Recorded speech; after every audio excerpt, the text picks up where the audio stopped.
시편 62편 1절부터 제가 봉독합니다. 나의 영혼이 잠잠히 하나님만 바라며 나의 구원이 그에게서 나는도다. 오직 저만 나의 반석이시요 나의 구원이시요 나의 산성이시니 내가 크게 요동치 아니하리로다. 넘어지는 담과 흔들리는 울타리 같은 사람을 죽이려고 너희가 일제히 박격하기를 언제까지 하려느냐. 저희가 그를 높은 위에서 떨어뜨리기만 꾀하고 거짓을 즐겨하니 입으로는 축복이요 속으로는 저주로다. 나의 영혼아 잠잠히 하나님만 바라라. 대저 나의 소망이 저로 쫓아 나는도다. 오직 저만 나의 반석이시요 나의 구원이시요 나의 산성이시니 내가 요동치 아니하리로다. 오늘은 시편 62편 강의 두 번째 시간입니다. 시편 62편의 배경은 다윗의 아들 압살롬과 다윗의 모사 아히도벨의 반역 사건이 배경이 되는 시편이죠. 그래서 지금 다윗은 자신과 함께하는 소수의 사람들과 함께 왕궁을 빠져나와서 지금 유리방황할 때 지은 시편입니다. 그리고 지금 군대 장관 요압과 제사장 아비아달은 반역에 가담하지 않았죠. 압살롬이 반역할 때는 요압 장군과 제사장은 반역에 가담하지 않았습니다. 제사장 아비아달이죠. 그런데 지난 수요 말씀은 요압 장군과 제사장 아비아달이라는 제목으로 말씀을 함께 배웠죠. 기억나시죠? 왜냐하면 지금은 다윗 편에서 다윗과 함께 고난을 겪고 다윗에게 큰 힘이 되고 있습니다. 요압 장군과 제사장 아비아달이. 그런데 이 두 사람은 나중에 다윗의 말년에 다윗이 죽음을 앞두고 이제 정말 힘이 없을 때죠. 이 세상에서 대통령 임기 말년이 되면 레임덕이라는 것이 있죠. 그렇죠? 이 시대도 마찬가지였을 겁니다. 다윗이 이제 늙어 죽을 때가 가까이 오고 누군가를 이제 대를 이어야 되겠죠. 그렇죠? 근데 그때 요압 장군과 제사장 아비아달은 다윗의 뜻이 아닌 아도니아라는 아들이 또 반역을 일으키죠. 하나님의 뜻에 반역을 일으키고 이제 육신적인 눈으로 보면 아도니아가 정권을 잡고 힘이 있는 것처럼 보이니까 이 요압 장군과 제사장 아비아달이 마지막에 자기의 그 생각이 육신의 생각으로 흘러서 바로 다윗을 반역하고 아도니아의 반역에 함께 해버리죠. 그죠? 그래서 우리는 시편 62편을 배울 때 요압 장군과 제사장 아비아달의 반역 사건까지 미래의 일이지만 함께 살펴보고 이해할 때 시편 62편이 주는 교훈과 가르침을 바르게 이해할 수 있습니다. 성경은 분명히 우리에게 가르치고 있습니다. 사람은 서로 불쌍히 여겨야 될 대상입니다. 서로 사랑하고 또 서로 용서하고 서로 존중하고 서로 섬기며 돕고 합력해야 할 대상이죠. 그리고 여호와 보시기에 모든 성도는 존귀한 자라 그랬죠. 말씀처럼 모든 성도는 정말 존귀한 자입니다. 사람은 존귀한 자예요. 그러나 결코 사람은 우리의 어떤 기대와 바램과 소망과 의지와 의뢰의 대상이 아님을 성경은 계속 선포하고 있습니다. 여기서 말하는 것은 인간적인 의지라는 말은 제외되는 거예요. 성경에서 말하는 의지와 의뢰는 인간적인 생각에서 말하는 의지한다, 의뢰한다 라는 것과는 완전히 다른 차원의 문제입니다. 그래서 어, 다윗은 지금 이 위경의 상황 속에서 자기 영혼에게 지금 독백하듯이 다짐하고 있는 거잖아요. 20편 62편 1편 볼까요? 자, 나의 영혼이 잠잠히 하나님만 바라며 나의 구원이 그에게서 나는도다 라고 고백하고 있죠. 그리고 5절에 보면 자기 영혼을 스스로에게 부르죠. 다짐하고 있는 겁니다. 나의 영혼아, 반복되죠. 나의 영혼아, 잠잠히 하나님만 바라라. 대저 나의 소망이 저로조차 나는도다. 자라고 고백하고 있습니다. 자, 그러면 오늘 이 시간에는 다윗이 말하는 잠잠히 하나님만 믿고 바란다라는 이 말씀의 의미가 구체적으로 무엇인지, 그리고 이 부분을 우리가 어떻게 우리에게 믿음으로 적용해야 될지 그 부분에 대해서 함께 말씀을 배우시겠습니다. 자, 먼저 질문 하나 드리겠습니다. 다윗이 1절과 5절에서 왜 잠잠히 라는 표현을 사용했을까요? 그냥 나의 영혼아 하나님만 바라라 이렇게 기록해도 되죠. 그런데 왜 잠잠히 라는 이 표현을 계속해서 반복하고 있을까요? 자, 인간적인 육신적인 생각으로 바라보면 다윗은 지금 잠잠할 수 없는 극한 고난에 처해 있는 상황입니다. 지금 다윗의 마음속에 어떤 생각들이 올라오고 그것들이 입을 통해서 지금 발설되기 직전에 있는 거예요. 지금 다윗이 하나님께 무엇인가를 발설하고 싶은 거예요. 올라오니까 스스로에게 잠잠히 시키는 거죠. 자, 이런 부분들은 구체적으로 나오지 않지만 우리 구원받은 그리스도인들은 묵상 가운데, 기도 가운데 충분히 이 부분을 알 수 있습니다. 자, 다윗이 이런 마음이 올라오지 않았을까요? 자, 어떤 마음이냐면, 하나님, 제가 비록 하나님 앞에 간음죄와 살인죄라는 큰 죄를 범하긴 했지만 제가 하나님 앞에 정말 중심에 그 죄를 깨닫고 회개하지 않았습니까? 그리고 하나님께서 그 죄를 용서해 주시지 않았습니까? 그리고 그 죄에 대한 징벌로 밧세바가 임신한 그 아들까지 데려가지 않으셨습니까? 그리고 내가 동일한 죄를 범하지 않고 지금까지 주를 위해 살지 않았습니까? 그런데 하나님, 제가 이런 고통까지 겪어야 됩니까? 그 누구도 아닌 아들이 나를 이렇게 배반하고 나를 죽이려 하고 그 누구도 아닌 아들이 내 후궁들을 백성들 앞에서 욕을 보이는 이런 소식까지 내가 들어야 됩니까? 라는 마음이 올라오지 않았을까요? 예.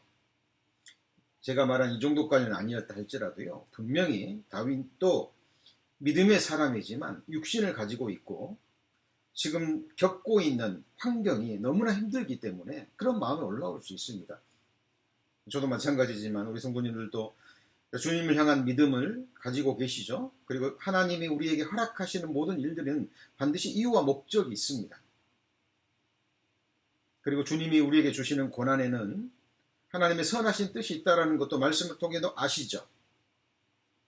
그런데 실제로 어려운 고난이 주어지면 우리는 그런 생각보다는 하나님 앞에 원망과 불평의 마음들이 올라오죠. 예, 입으로 발설하지는 않았지만, 표현하지는 않았지만 그런 마음이 들 수 있는 겁니다. 다윗도 지금 그런 마음들이 올라오고 어떤 하나님 앞에 합당치 못한 말들이 지금 나오기 직전이에요. 그러니까 다윗이 내 영혼아 잠잠하라 라고 스스로에게 말하고 있는 겁니다. 그렇게 말하고 싶지만, 그런 생각이 올라오지만 다윗은 믿음의 사람이죠. 지금 자기가 겪고 있는 이 기가 막힌 고난의 상황보다는 자기가 범한 그 죄가 얼마나 끔찍한 죄였는지, 그 죄에 대해서 다시 한번 돌아보는 시간을 가졌을 것입니다. 그리고 지금까지 하나님께서 늘 자신에게 선하게 대하셨고, 이러저러한 고난이 있었지만, 역경이 있었지만 그 모든 것을 이기게 하시고 자신에게 은혜를 베풀어 주셨던 하나님의 사랑에 대해서도 또 생각했을 겁니다. 그리고 다윗은 그 육신적인 생각을 누르고, 믿음으로 누르고, 그리고 믿음의 표현을 하고 있는 거죠. 자, 나의 영혼이 잠잠히 하나님만 바라며. 자, 그 속에는 자기 자신도 의지해서는 안 된다라는 다윗의 다짐이 들어있는 거죠.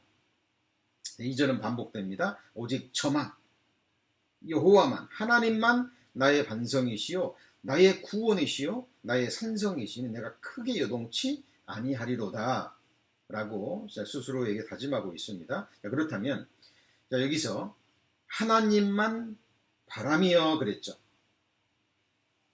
자, 하나님만 바라며 그랬습니다. 그렇다면 이 바람의 내용, 바란다라는 것은 소망한다는 이야기죠. 무엇인가를 기대한다는 이야기죠. 그러면 구체적으로 다윗은 무엇을 바랬을까요? 자, 이 부분이 오늘 우리 성도님들이 배우셔야 될 교훈과 또 가르침의 핵심적인 부분 중에 하나입니다. 다윗은 막연하게 하나님을 기대하지 않습니다. 막연하게 하나님을 소망하지 않아요. 다윗뿐만 아니라 성경 속의 모든 믿음의 선진들도 그런 부분이 동일하게 나타납니다. 다윗은 막연하게 자기 기대로, 희망사항으로 뭔가를 기대하지 않습니다. 다윗이 하나님만 바라며 라고 고백할 수 있었던 그 근거가 무엇일까?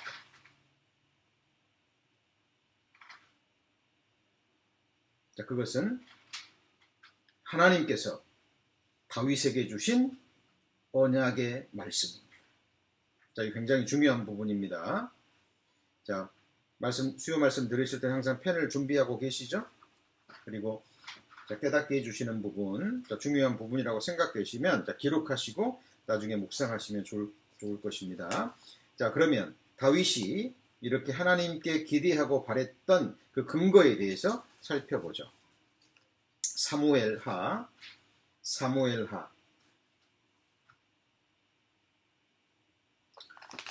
찾습니다. 사무엘하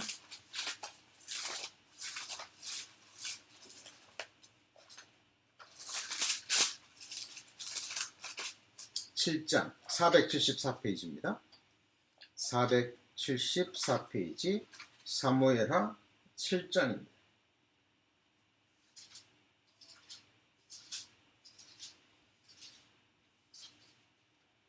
사무엘하 7장 12절부터 읽습니다. 474페이지. 성경에서 굉장히 중요한 부분을 차지하고 있는 다윗의 언약이죠. 다윗의 언약. 구약 성경의 가장 큰 두 가지 언약이 바로 아브라함의 언약과 다윗의 언약이죠. 자, 사무엘하 7장 12절입니다.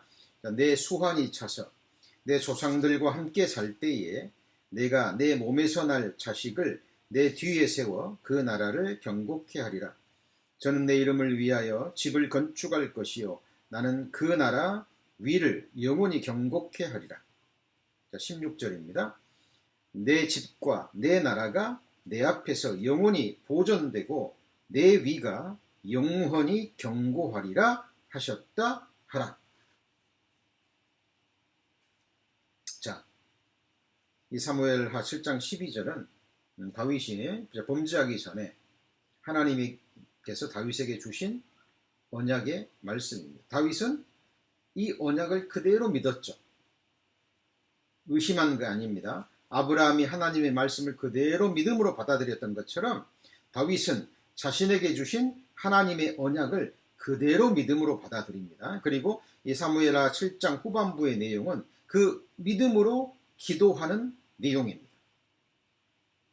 하나님께서 내게 이렇게 약속하셨으니 이 약속을 꼭 이루어 주소서, 이루어 주실 줄 믿습니다라는 믿음으로 응답하는 기도의 내용입니다. 그러면 사무엘하 7장 12절에서 16절까지의 내용을 살펴보면 여기서 다윗이 중간에 망한다든가 누구에게 죽임을 당한다든가 다윗의 왕위가 하나님의 뜻대로 빼앗겨서 반역이 일어난다든가 이런 내용이 있습니까? 없습니까?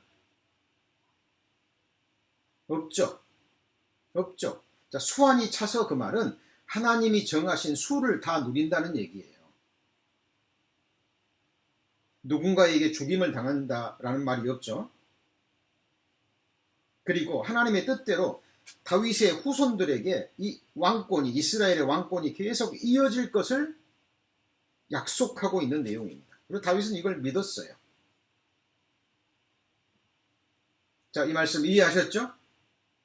자, 그러면 다시 이제 시편 62편 넘어갑니다.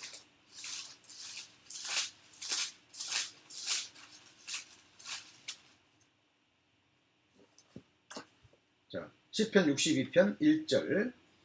나의 영혼이 잠잠히 하나님만 바라며. 그랬죠. 이 바람의 내용 이제 아시겠죠? 지금 자기 아들 압살롬에 의해서 반역에 의해서 지금 왕권이 빼앗길 위치에 있는 거죠. 완전히 빼앗겼다고는 볼 수 없습니다. 아직 다윗이 살아있기 때문에. 그러나 육신적인 눈으로 보면 지금 압살롬이 반역을 일으켜서 다윗의 왕권을 찬탈했거든요. 이렇게 되면 다윗의 언약은 이루어지지 않는 거예요. 하나님이 거짓말 하시는 자가 되는 겁니다. 하나님의 뜻대로, 하나님이 다윗에게 주신 뜻대로 물론 압살롬이 다윗의 아들이긴 해요. 그러나 이렇게 아들이 반역을 일으키고 아버지를 왕궁에서 내쫓고 자기 아버지를 죽여서 왕권을 찬탈한다는 내용은 다윗의 언약에 없죠.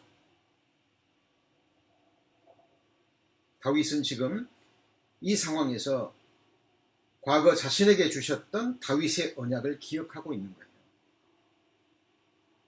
비록 지금 내가 압살롬에게 반역을 일으켜서 이렇게 쫓겨가고 있지만 하나님은 다시 회복시켜 주실 것이다. 약속의 말씀을 근거해서 하나님께 자기의 소망과 기대를 표현하고 있는 겁니다. 이 부분이 중요한 거예요. 이 부분이 중요한 겁니다. 자, 이 부분을 우리 성도님들과 저 자신에게 믿음으로 적용하면 어떻게 될까요? 자, 우리 성도님들 하나님의 자녀들입니다. 성도님, 하나님의 백성들입니다. 맞죠? 예. 그런데 우리 그리스도인들 하나님의 자녀가 되면 이제 죄를 범하지 않습니까? 아니죠. 알게 모르게 우리의 육신 죄성으로 인해서, 우리 육신으로 인해서 모르게 죄를 지을 때도 있고 또 알지만 어쩔 수 없이 연약함으로 넘어질 때도 있습니다. 우리가 구원받았다는 건, 하나님의 자녀가 되었다는 것은 인생의 방향이 결정된 거예요. 이제는 죄와 싸우고 이제는 하나님을 기쁘시게 하고자 하는 삶을 살고자 하는 갈망이 있습니다. 이게 없다면 그리스도인이 아니죠. 그런데 로마서 7장에서 사도 바울이 고백했던 것처럼 내 안의 죄성은 역시 살아있어요. 그래서 기회만 주어지면 우리는 우리 육신으로 세상으로 달려가려는 그 죄의 욕구들이 실제하잖아요. 그래서 의인은 몇 번 넘어진다 그랬나요? 7번 넘어진다 그랬죠. 이 말은 넘어져도 좋다 그런 얘기가 아닙니다. 자, 그래서 우리가 죄를 범했습니다. 그러면 하나님이 히브리서 6장에 기록된 것처럼 징계가 없으면 사생자요 참 아들이 아니라 그랬죠. 우리를 사랑하시기 때문에 우리를 하나님의 거룩함에 참여케 하시기 위해서 우리를 훈육하신다 그랬어요. 그러면 이러저러한 죄로 인해서 하나님이 우리를 훈육하실 때, 고난을 주실 때, 우리는 그때 어떤 태도를 취해야 될지 여기서 배울 수 있습니다. 때로는 그 훈육이, 그 징계가, 징벌이 우리가 볼 때 크다고 느껴질 때가 있거든요. 우리는 그때 다윗처럼 우리의 마음속에서, 우리의 생각 속에서 어떤 원망과 불평의 말이 나올 수 있어요. 올라올 수 있습니다. 우리는 그때 다윗처럼 내 영혼아 잠잠하라. 잠잠하라. 그리고 우리에게 주신 약속의 말씀을 근거로 해서 하나님만 바라라. 라고 우리 자신에게 우리는 믿음의 고백을 할 수 있습니다. 이것이 오늘 시편 62편을 통해서 우리 성도님들이 받아야 될 교훈과 가르침 중에 가장 중요한 부분입니다. 우리 성도님들이 장래에 하나님께 무엇을 소망한다면 그 근거는 우리에게 주신 약속의 말씀에 근거해야 돼요. 막연하게 하나님이 나와 함께 하실 거야. 막연하게 하나님이 나와 도와주실 거야. 막연하게 더 좋아질 거야. 모든 것이 잘 될 거야. 이것은 하나님 앞에 합당치 않아요. 하나님이 우리에게 주신 보배로운 약속의 말씀이 얼마나 많습니까? 우리는 그 말씀을 붙들고 하나님 앞에 내 영혼아 잠잠히 하나님만 바라며 라고 고백할 수 있어요. 그 대표적인 약속의 말씀 한번 찾아볼까요? 고린도전서 1장입니다.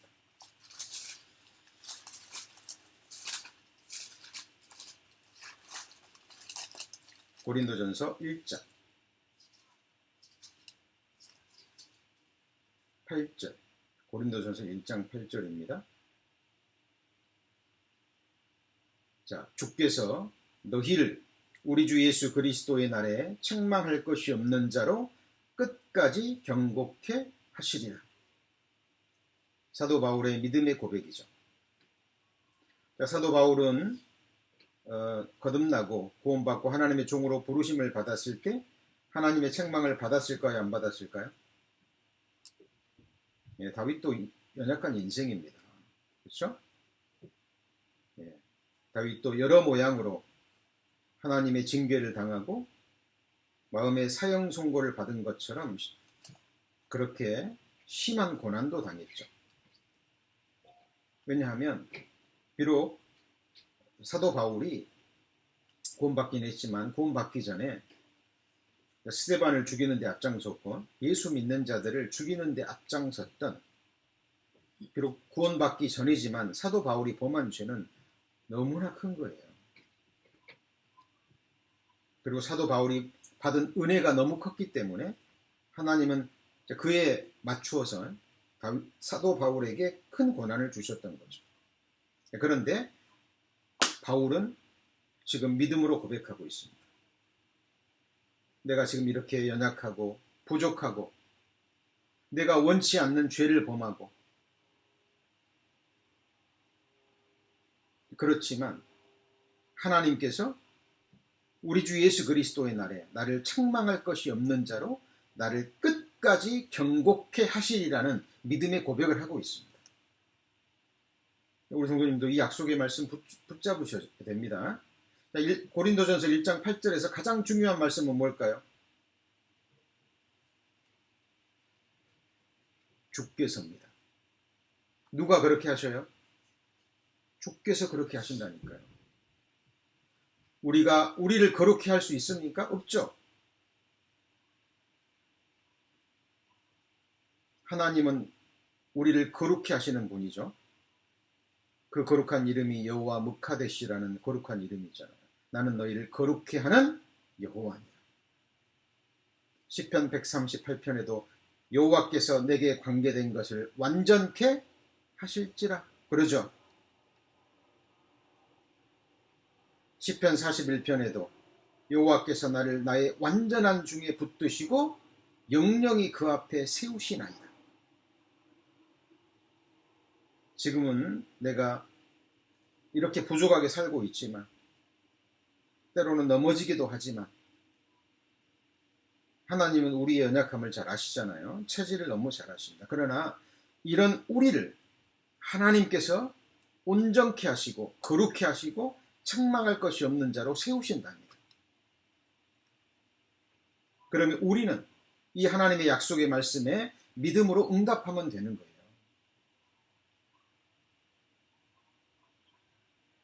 지금 다윗은 이 믿음을 고백하고 있는 거예요. 살인죄를 범하고 간음죄를 범하고 내가 지금 아들에게 쫓김을 당해서 왕권을 빼앗기고 육신적인 눈으로 보면 지금 죽임을 당할 그런 위경에 있지만 하나님이 나에게 약속하셨으니까 그 약속의 말씀을 근거해서 나는 지금 하나님만 바라고 의지합니다 라는 믿음의 고백을 하고 있는 거예요. 많은 그리스도인들이 이 부분에서 많이 실족합니다. 하나님의 뜻을, 나를 향한 하나님의 선하신 뜻을 끝까지 믿고 바라고 의지하지 못해서. 자, 우리 성도님들, 다윗처럼 우리가 이런 고난 중에 있을 때 너무 힘들잖아요. 그죠? 아프고 못 일어날 수 있을 것 같고 두려움도 있고 이러다 내가 실족하지 않나. 그럴 때 우리는 믿음의 선진들의 삶을 통해서 이런 교훈을 받으셔야 합니다. 자, 그리고 다윗은 지금 62편에도 이런 내용이 나오지만 다윗의 시편 중에서 동일한 맥락의 시편들이 많이 나옵니다. 시편 37편입니다. 시편 37편입니다. 이것도 다윗의 시편이죠.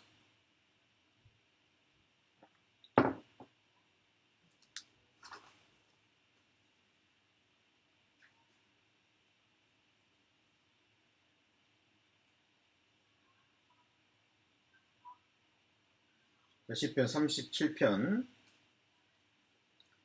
1절부터 봅니다. 행악자를 인하여 불평하지 말며 불의를 행하는 자를 투기하지 말지어다. 하나님 앞에서 행악하는데, 하나님 앞에서 불의를 행하는데 지금 악인이 잘 되는 것을 다윗은 보는 거죠. 그렇죠? 8절입니다. 자, 7절입니다. 7절. 여호와 앞에 뭐하고 그랬죠? 잠잠하고 참아 기다리라 얘기합니다. 자기 길이 형통하며 악한 꾀를 이루는 자를 인하여 불평하지 말지어다. 다윗은 지금 자기가 비록 죄를 범했지만 돌이키고 용서받고 주를 위해서 지금 열심히 살고 있는데 그런 징계와 고난이 계속 주어지거든요. 그런데 악인들은 형통합니다. 잘 사는 것 같아요. 징계도 받지 않는 것 같아요. 불평의 마음, 원망의 마음이 올라올 수 있습니다. 이럴 때 잠잠하라 라고 얘기를 합니다. 그리고 하나님을 기다리라 라고 얘기를 하죠. 스스로에게. 자, 결국은 지금 당장은 의인이 고난을 받는 것 같고 악인이 형통한 삶을 사는 것 같지만 악인의 형통은 잠깐이다 라는 것을 아는 거죠. 이제 믿음으로 고백하는 거예요. 의인은 지금 이 세상에 있는 동안 이러저러한 모습으로 계속 고난과 환난이 있지만 결국은 그 모든 환난이 지나고 나면 완전한 평강과 완전한 의의 세상에서 영원히 하나님과 함께 살게 될 것이라는 하나님의 약속의 말씀을 근거해서 소망을 지금 노래하고 있는 겁니다. 시편 62편과 그 배경은 다르지만 다윗은 지금 동일한 맥락의 믿음의 고백을 하나님 앞에 하고 있는 거죠. 자, 시편 39편도 동일한 내용입니다. 시편 39편입니다. 이 시편 39편은 너무나 유명한 시편이죠. 자, 배경은 정확하게 알 수는 없습니다. 그러나 확실한 건 지금 다윗이 고난 중에 있는 거예요.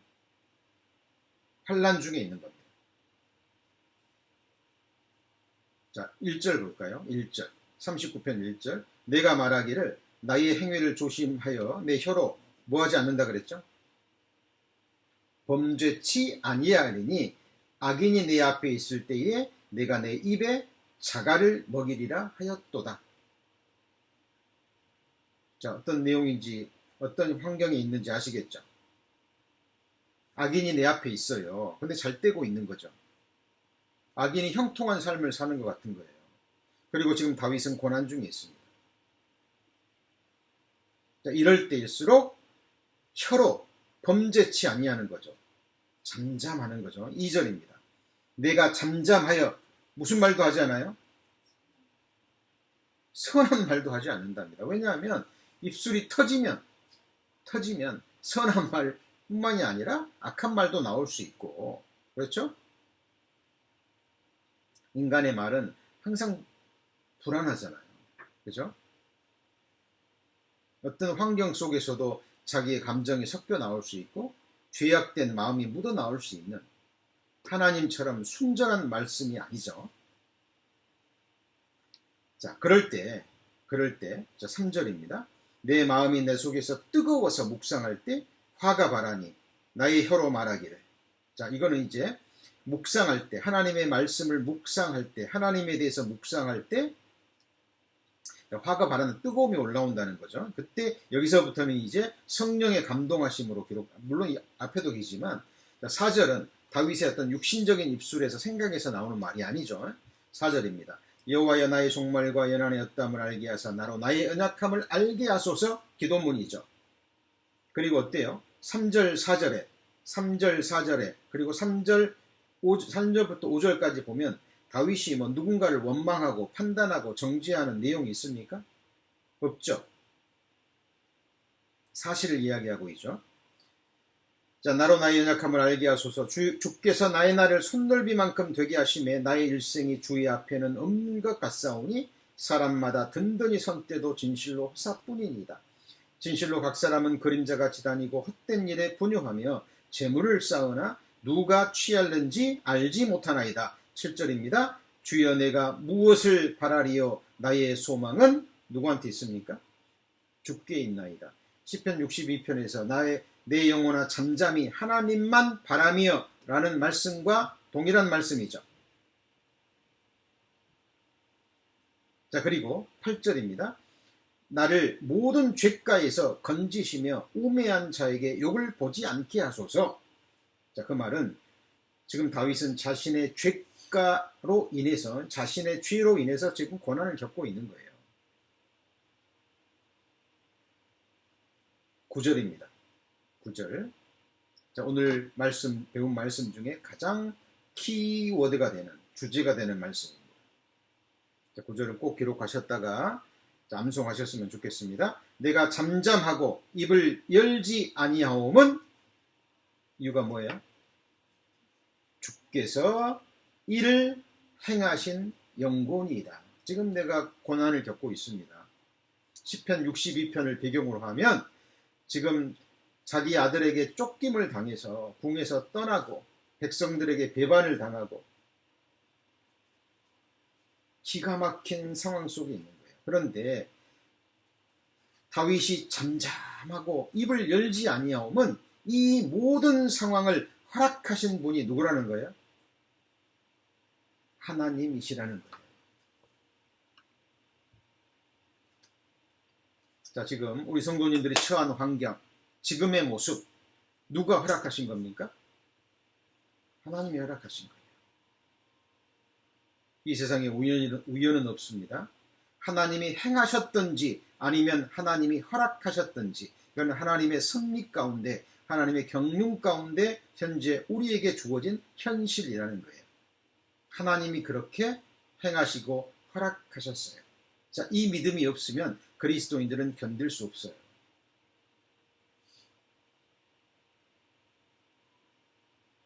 우리 성도님들 잠잠하셔야 됩니다. 특히 고난 중에 있을 때, 힘든 일이 있을 때, 그것을 다른 누군가에게 잘못을 돌리고 핑계를 돌리고 타겟을 돌려버리면 그 고난은 더욱더 심해집니다. 답이 없어요. 답이. 지금 다윗이요, 이 고난 중에 있는데 지금 악인이 자기 앞에 있어요. 그런데 그들을 향해서 원망합니까? 내가 지금 고난당한 것이, 내가 이렇게 힘든 게 된 것이 저 사람 때문이에요, 저 악인 때문이에요 라고 원망을 하고 하나님 앞에서 그 사람들을 정죄하며 핑계합니까? 그러잖아요. 자기 죄를 돌아봅니다. 자기 죄를 생각하는 거예요.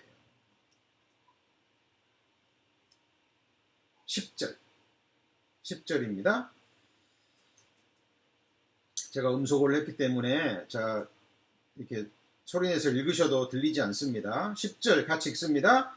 주의 징책을 나에게서 옮기소서. 주의 손이 치심으로 내가 쇠망하였나이다. 악인이 나를 쳤습니까? 저 못된 사람이 나를 힘들게 했습니까? 저 사람 때문입니까? 주님이 나를 쳤습니까? 주님이 나를 쳤다고 얘기하는 거예요. 하나님께서 어떤 사람을 통해서 나를 치실 수 있어요.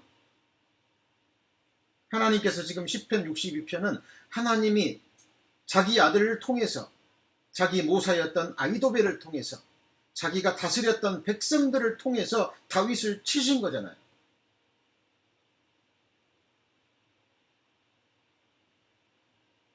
자, 이 하나님의 손길을 느끼지 못하고 지금 나를 힘들게 하고 나에게 고난을 주고 있는 그 사람만 바라보고 있으면 답이 나오지 않습니다.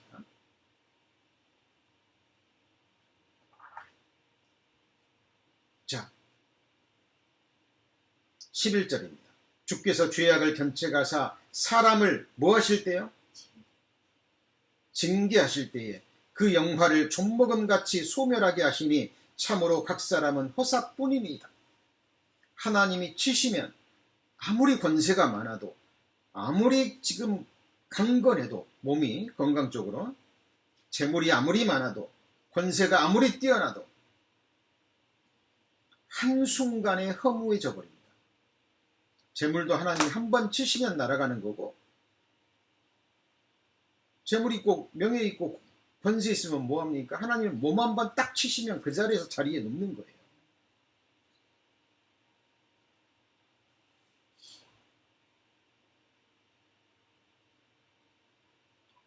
(12절입니다) 여호와여 나의 기도를 들으시면 나의 부르짖음에 귀를 기울이소서. 내가 눈물 흘릴 때 잠잠하지 마옵소서. 대전하는 주께 객이 되고 거류자가 됨이 나의 모든 열조 같으니이다. 13절도 같이 읽습니다. 주는 나를 용서하사 내가 떠나 없어지기 전에 나의 건강을 회복하소서. 용서를 구하고 있죠.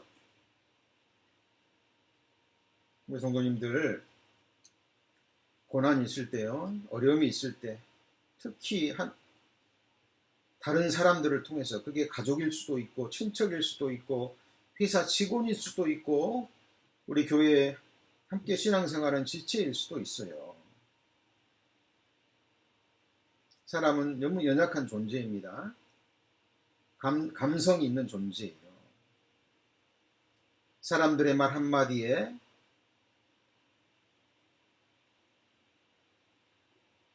치유함을 얻기도 합니다. 그러죠? 힘을 얻기도 해요. 위로를 얻기도 하지만 사람의 지나가는 한마디에 우리의 삶이 낙담이 되기도 해요.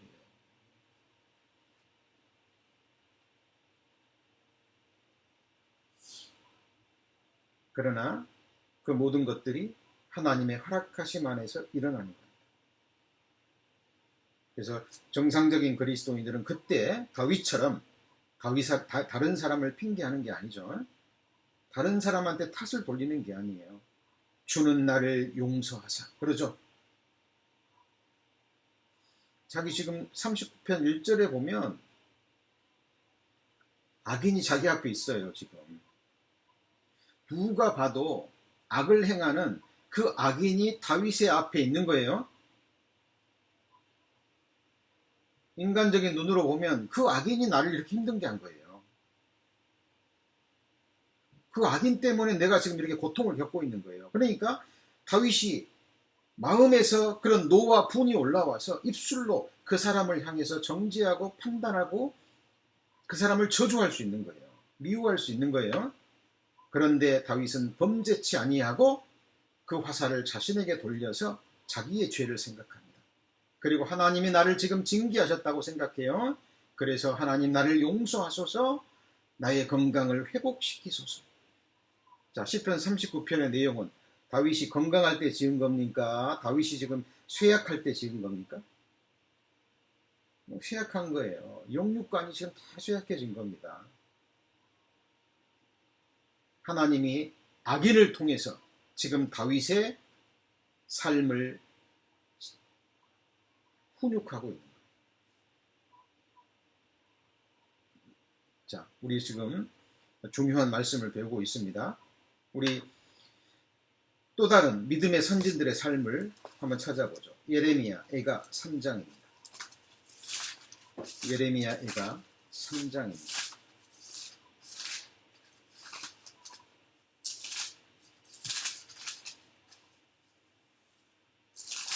1147페이지 예레미야 3장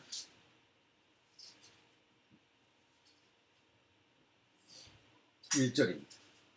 자, 예레미야 애가의 전체적인 내용은 지금 바벨론에 의해서 남유다가 멸망당했죠. 주권을 빼앗겨 버린 거예요. 그리고 많은 사람들이 포로로 잡혀갔습니다. 바벨론으로. 그리고 유다 땅에 남아있는 사람도 남의 지금 정권 아래에 나라를 빼앗겨 버렸으니까 삶이 괴로울까요? 형통할까요? 우리나라 일제치하 생각하시면 돼요.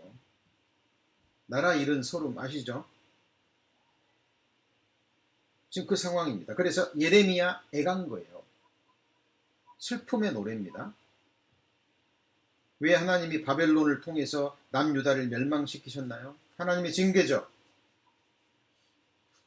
민족적으로 범죄했기 때문에 하나님이 주변의 나라를 강하게 하셔서 남유다라는 나라를 박살내버리신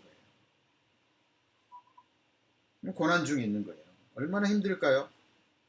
3장 1절입니다. 여호와의 노하신 매로 인하여 고난당한 자는 매로다. 여호와의 노하신 뭐예요? 매입니다. 이거 맴매할 때 매죠, 매. 하나님의 회초리입니다. 나를 이끌어 흑암에 행하고 광명에 행치 않게 하셨으며 종일토록 손을 돌이켜 자주 나를 치시도다. 나의 살과 가죽을 쇠하게 하시며 나의 뼈를 꺾으셨고. 기가 막힌 고난이죠.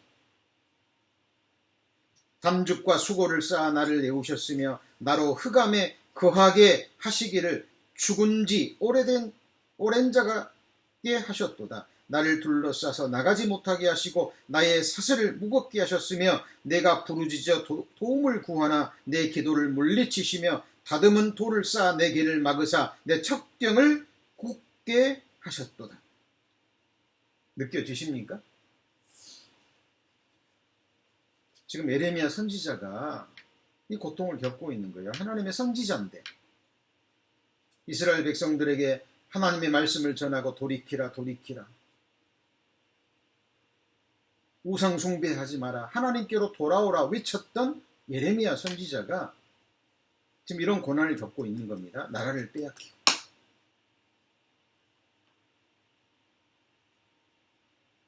기가 막힌 상황이죠. 그렇죠?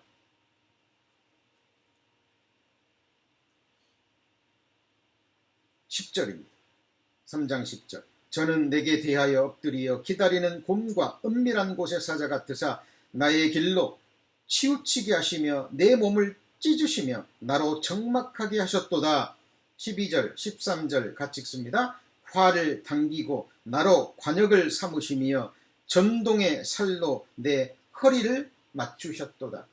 자, 문학적으로 봐도요, 이거 정말 기가 막힌 표현입니다. 하나님께서 화를 당기셨답니다. 근데 누구를 관역 삼으셨어요? 예레미야를.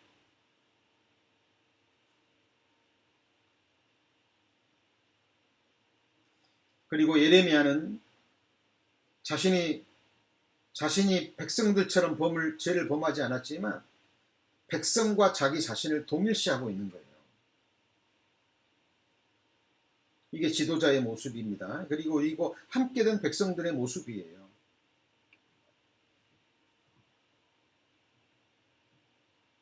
이스라엘 백성들에게 내가 전하는 하나님 말씀 듣고 돌이켰으면 이런 일 없었잖아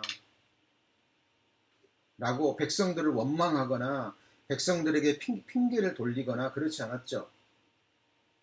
그죠? 백성들과 자신을 동일시하며 그들의 고통을 지금 함께 나누고 있는 겁니다. 하나님께서요, 우리 성도님들을 관역을 삼으셔서 전동의 화살로 허리를 맞추신다면 어떻게 될까요? 뼈를 꺾으시면 어떻게 될까요?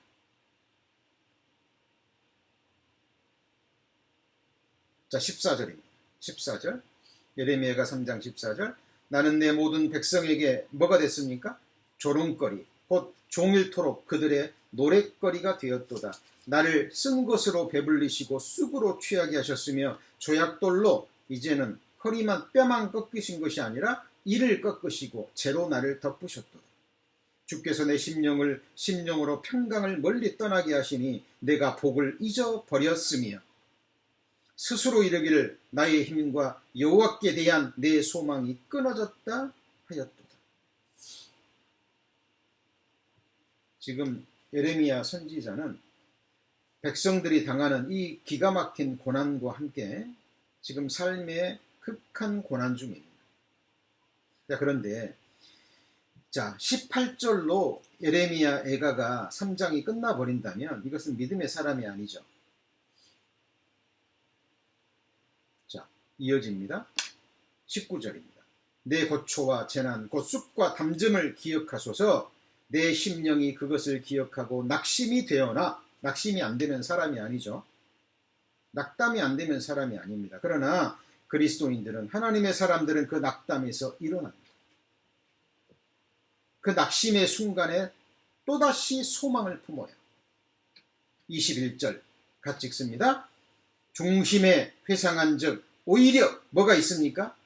소망이 있사옴은 여호와의 자비와 긍휼이 무궁하심으로 우리가 진멸되지 아니함이니이다. 지금 바벨론에 의해서 나라를 빼앗기고 나라는 만신창이가 되고 백성들은 극한 고난 중에 있지만 이것은 우리의 죄 때문이고 이렇게 지금 잠시 고난을 겪지만 하나님은 아브라함의 언약과 다윗의 언약을 이루실 언약의 하나님이기 때문에 고난의 시간이 지나면 하나님께서 다시 회복해 주실 것이라는 하나님의 약속의 말씀을 근거로 해서 이 극한 고난 중에 소망을 노래하고 있습니다. 질문드립니다. 예레미야가 품었던 소망의 근거는 무엇일까요? 막연한 기대입니까? 막연한 소망입니까?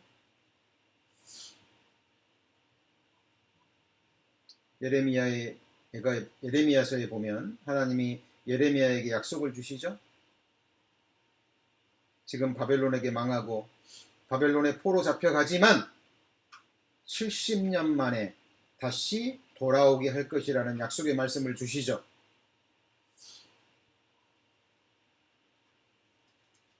그리고 예레미야는 자기 조상에게 아브라함과 다윗에게 허락하신 그 언약의 말씀을 기억하고 있는 겁니다. 그리고 하나님은 우리가 범죄할 때 회초리를 드시지만, 매를 들이시지만, 매를 드시는 것은, 징계하시는 것은 사랑하시기 때문이죠. 그래서 징계는, 고난은 하나님의 사랑의 또 다른 모습이라는 것을 예레미야는 기억하고 다시 소망을 품고 있는 겁니다.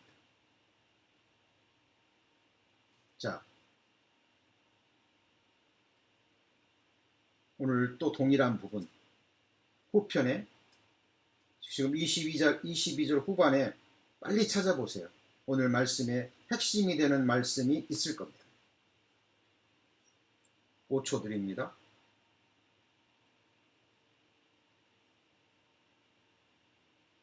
찾으셨죠? 찾으셨습니까? 24절. 내 심령에 이르기를 여호와는 나의 기업이시니 내가 저를 뭐합니까? 바라리라. 하나님을 바라죠. 25절. 무릇 기다리는 자에게나 구하는 영혼에게 여호와께서 선을 베푸시도다. 26절부터 28절까지 오늘 말씀의 결론이 되는 부분입니다. 26절, 28절 같이 읽습니다. 사람이 여호와의 구원을 바라고 잠잠히 기다림이 좋도다. 사람이 젊었을 때 멍에를 메는 것이 좋으니 혼자 앉아서 잠잠할 것은 주께서 그것을 메우셨음이라. 사람이 여호와의 구원을 바라고 어떻게 해요? 잠잠히. 우리 성도님들이 지금 이러저러한 여러 모양의 고난과 아픔과 환난과 갈등을 겪고 있다 그래서 그걸 자꾸 입으로 고백하거나 하나님 앞에 원망하거나 불평하거나 그 모든 것을 다른 사람에게 죄를 돌리거나 원망하거나 불평하는 것은 하나님 앞에 또 다른 범죄를 범하는 겁니다. 자, 보세요. 지금 계속 배워왔죠. 다윗도 할 말이 많은데 잠잠하죠. 예레미야도 마찬가지입니다. 성경 속에 모든 믿음의 선진들의 모습은 고난 중에 있을 때, 환난 가운데 있을 때, 지금 나를 힘들게 하고 나를 이 고난 가운데 빠지게 한 하나님이 사용하시는 악인이 내 앞에 있는 거예요. 저 사람이 내게 악을 범했어요. 그런데 믿음의 선진들은 그 악인 뒤에서 그 악인을 사용하셔서 나를 징계하시고 징벌하시는 하나님의 손길을 보지 나에게 악을 행하는 그 사람에게 화살을 돌리지 않는다는 거예요. 그리고 하나님이 나 메우셨기 때문에 하나님이 이 상황을 허락하셨기 때문에 그 앞에서 잠잠하고 하나님이 이것을 이 멍에를 내게 벗기울 때까지 다시 회복시켜 줄 때까지 우리는 잠잠히 뭐 해야 돼요? 기다려야 됩니다. 그 시기는 누가 정하나요? 하나님 견디기 어려워요. 빨리 구해주세요. 라고 기도하는 것은 이해가 됩니다. 그러나 그 시기도 누가 정해요? 하나님이 정하시는 거예요. 우리는 절대 그 부분에서 앞서가면 안 돼요. 우리 성도님들이 정말 약속의 말씀을 근거해서 하나님께 구하는 것이 있어도 하나님이 그 시기는 하나님 편에 있습니다. 가장 좋은 시기는 누가 알아요? 하나님이 아시는 거예요.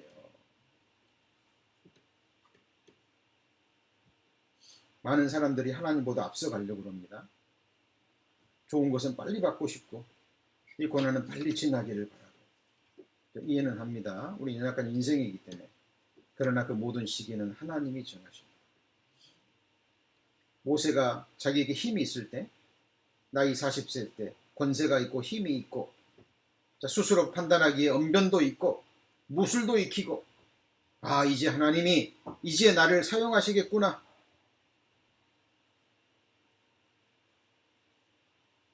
스스로 일어났습니다. 그러나 하나님 그때 사용하셨어요? 안 하셨어요? 안 하셨죠. 40년이 지난 다음에 왕궁에서 쫓겨나서 미디안 광야에서 양을 40년 동안이나 치게 만들고 하나님과 사람 앞에서 나는 정말 쓸모없는 존재구나. 아무것도 아닌 존재구나. 내 언변은 형편없구나. 자기 연약함을 철저히 깨닫게 하신 다음에 80세 때부터 40년 동안 120세를 사용합니다.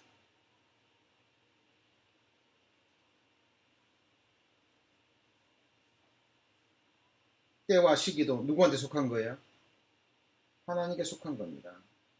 바벨론에 멸망당해서 하루빨리 회복하면 좋겠죠. 바벨론 포로에서 하루속히 풀어지면 좋겠죠. 그러나 하나님은 70년으로 정하셨어요.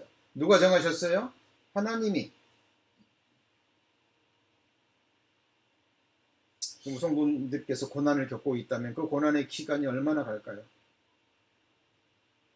저는 기도합니다.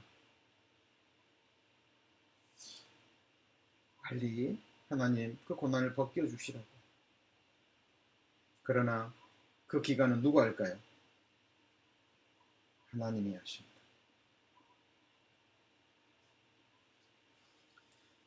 자, 오늘 마지막 말씀으로 히브리서 11장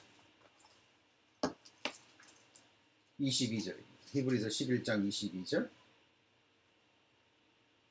자, 히브리서 11장 22절. 자, 믿음으로 요셉은 임종시에 이스라엘 자손들이 떠날 것을 말하고 또 자기 해고를 위하여 명하였으며 그랬죠. 제가 자주 강조했던 중요한 말씀입니다. 요셉에 관한 믿음의 부분들은 얘기할 게 너무 많아요. 인간적인 눈으로 보면 기가 막힌 칭찬할 부분들이 너무 많아요. 요셉은. 그런데 하나님 보실 때 요셉의 믿음의 절정은 22절에 나와 있습니다. 요셉의 믿음의 절정이 뭐예요? 믿음으로 요셉은 임종시에 이스라엘 자손들이 뭐 할 걸 말했어요? 떠날 것을 말했어요. 떠날 것을. 이 말씀의 근거는 뭡니까? 하나님의 약속의 말씀에 근거한 거예요. 애굽 땅은 이스라엘 민족이 살 땅이 아니죠. 하나님이 약속하신 땅이 아니죠. 가나안 땅이 땅이에요. 그러면 요셉도 모세처럼 그럴 수 있잖아요. 아, 이제 내가 총리 대신이 됐으니까, 이제 기근도 없어졌으니까 내가 바로한테 얘기해가지고, 바로시여, 우리가 살 땅은 애굽 땅이 아닙니다. 가나안 땅입니다. 우리를 돌려보내소서라고 인간적으로 구하면 되지 않겠습니까? 그런데 요셉은 말했어요, 안 했어요? 안 했습니다. 자기에게 힘이 있고 권세가 있어도 가나안 땅으로 돌아갈 그 떠날 때는 누가 정하시는 거예요? 하나님이 정하시는 거예요. 그러니까 요셉은 아는 거죠. 지금 자기가 총리로 있지만 애굽 땅에서 잘 살고 있지만 이곳은 자기의 땅이 아니에요. 언젠가는 떠나야 돼요. 그러나 요셉은 잠잠합니다. 그리고 죽을 때에 이야기하는 거예요. 하나님의 약속의 말씀에 근거해서 하나님께서 너희들을 반드시 가나안 땅으로 인도하실 것이다. 애굽에서 떠나게 하실 것이다. 그때 떠나갈 때 내 해고를 가지고 가라. 떠날 것을 말했습니다. 요셉의 믿음의 절정이에요. 자, 우리도 이 고난을 벗어나는 것도, 우리 성도님들 하루속히 천국 가나안 가고 싶으시죠? 맞습니까? 예, 저도 빨리 가고 싶습니다. 그러나 이 세상에서 주님 나라로 떠날 때는 누가 정하십니까? 주님이 정하십니다. 우리는 그때까지 매일매일 동일한 마음으로 성경을 배우면서 믿음의 선진들의 삶을 배우면서 하나님을 아는 지식에서 자라가면서 신앙생활이 무엇인가를 배우면서 우리는 우리 자신에게 잠잠하고 잠잠하라 속에서 이러저러한 생각이 올라오고 이러저러한 말이 나오지만 하나님께서 허락하신 거기 때문에 내 영혼아 잠잠하라. 그리고 하나님의 약속의 말씀은 근거로 해서 잠잠히 하나님만 믿고 바라고 의뢰하라 라는 믿음의 고백을 해야 될 것입니다. 기도하시겠습니다. 하나님, 시편 62편을 배웠습니다. 두 주간에 걸쳐서 주님 주시는 교훈을 받았습니다. 우리 성도님들 개인마다 가정마다 지금 어려움이 있습니까? 고난이 있습니까? 아픔이 있습니까? 시험이 있습니까? 시편 62편에서 다윗이 겪고 있는 그 위기와 환난 속에서 다윗의 고백을 다시 한번 묵상해 봅니다. 어떤 상황 속에서든지 하나님과 사람 앞에 잠잠하고 다윗이 고백했던 것처럼 내 영혼이 잠잠히 하나님만 바라며 라고 고백하는 우리 성도님들 될 수 있도록 주님께서 그 마음을 다스려 주시고 말씀으로 더욱더 강건케 하여 주옵소서. 오늘 토요일날 하나님의 복음 말씀이 선포됩니다. 우리 성도님들 마음과 발걸음 인도하셔서 참으로 하나님의 복음이 힘있게 선포될 수 있도록 준비하고 기도하는, 또 이뤄진 영혼들을 초대하는데, 또 인도하는데 또 마음을 다할 수 있도록 주님께서 은혜와 능력으로 함께하여 주옵소서. 우리 구주 예수 그리스도의 이름으로 기도합니다. 아멘.